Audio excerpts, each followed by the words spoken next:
Apakah engkau tidak ingat, ketika kita kecil, orang tua rela terjaga malam, menemani kita yang sakit, membopong kita dengan penuh kasih sayang, menahan kantuk, menahan letih demi anaknya? Namun kini, setelah mereka lemah, kita yang justru tidak peduli. Ada kisah seorang lelaki yang sibuk mengejar dunia. Ia meninggalkan ayahnya yang sudah renta di rumah. Ayahnya sering menangis dalam kesepian. Ketika sang ayah wafat, lelaki itu menyesal, menjerit. Namun terlambat. Ridho Allah sudah hilang, dan pintu surga pun tertutup baginya. Nabi Muhammad Shallallahu Alaihi Wasallam bersabda, "Celaka, celaka, celaka seseorang yang mendapati salah satu atau kedua orang tuanya masih hidup, namun ia tidak masuk surga." Hadis riwayat Muslim. Betapa malangnya seseorang yang punya kesempatan emas meraih surga, namun justru menyia-nyiakannya, hanya karena ia mengabaikan orang tuanya. Kesempatan berbakti yang seharusnya menjadi tiket ke surga, malah ia buang jauh-jauh.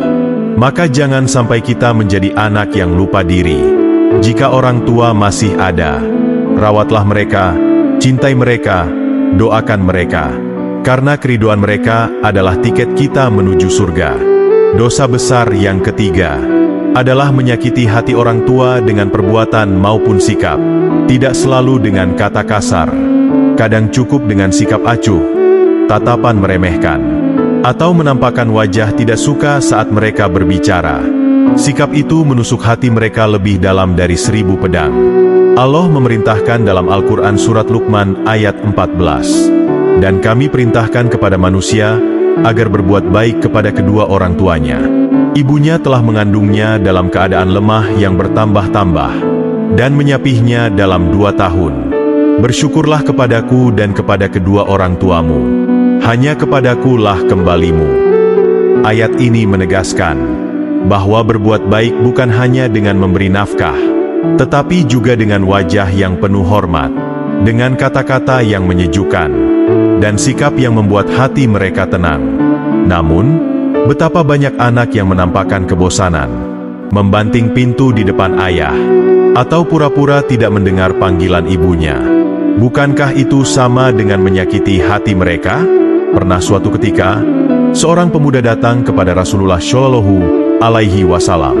Ia berkata, "Wahai Rasulullah, aku ingin berjihad di jalan Allah." Namun Rasulullah bertanya, "Apakah engkau masih memiliki ibu?" Pemuda itu menjawab, "Ya." Maka beliau bersabda, "Pergilah engkau, dan berbaktilah kepada ibumu, karena di kakinya ada surga." Hadis riwayat Nasai. Betapa mulianya seorang ibu, hingga jihad pun bisa tergantikan dengan bakti kepadanya. Namun bagaimana dengan mereka yang justru menyakiti ibunya? Apakah surga akan terbuka?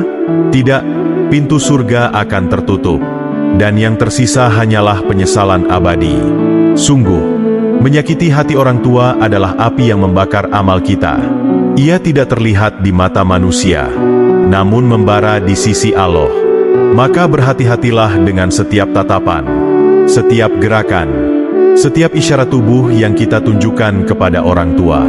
Karena bisa jadi tanpa sadar, kita sudah menorehkan luka di hati mereka. Dosa besar yang keempat adalah menolak membantu dan kikir terhadap orang tua. Banyak anak yang merasa, "Ini hartaku, hasil kerjaku, untuk kebahagiaanku." Namun mereka lupa bahwa harta itu bisa ada karena doa-doa orang tua. Ketika mereka meminta sedikit, anak justru berkata, "Aku sibuk, aku tidak punya uang."